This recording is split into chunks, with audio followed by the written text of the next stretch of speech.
My husband's ex told the kids to treat me like a stranger, so I did the same, and they finally noticed what that meant. The text came through on a Tuesday afternoon while I was working in my home office. My stepdaughter Hazel, 14, had left her phone on the kitchen counter while she was upstairs in the bathroom. I'd gone to grab coffee and saw the screen light up. The preview showed enough. Mom says we don't have to pretend anymore. Just be polite like she's Dad's roommate. I stood there holding my coffee mug, reading those words over and over. Each time felt like a small knife twisting. I'd been in their lives for 3 years, married to their dad Trevor for 2. In that time, I'd learned everything about these kids. I knew that Hazel needed her backpack placed by the front door the night before school, or she'd have a complete meltdown in the morning. That Owen, 11, only ate sandwiches cut diagonally, never straight across, because the diagonal cuts made them taste better somehow. That both kids needed their permission slips signed exactly 24 hours in advance, because their mom would inevitably forget until the morning they were due, creating absolute chaos.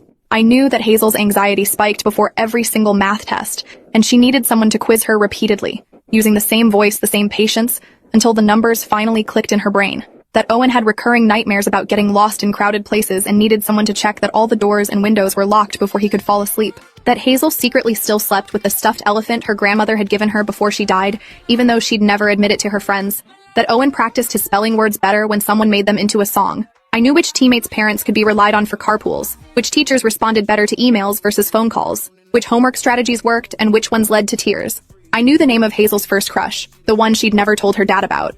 I knew that Owen was being quietly bullied by a kid in his class, but was too ashamed to tell anyone. I knew all of this because I'd paid attention, because I'd shown up, because I'd cared.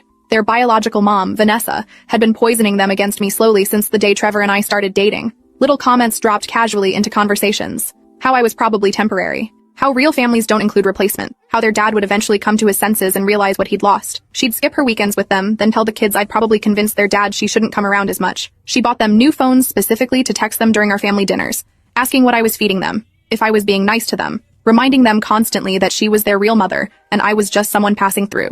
The phones were presented as gifts, generous presents from a loving mother. Really, they were surveillance devices, tiny screens that let her insert herself into every moment of our lives together. I'd tried everything imaginable to make this work. Family therapy sessions where the kids sat with crossed arms, barely speaking, clearly having been coached by their mother about what not to say. Long, exhausting conversations with Trevor about setting boundaries with his ex, most of which ended with him saying he couldn't control what she did on her time. Patient, age-appropriate discussions with the kids about blended families and how love expands rather than divides.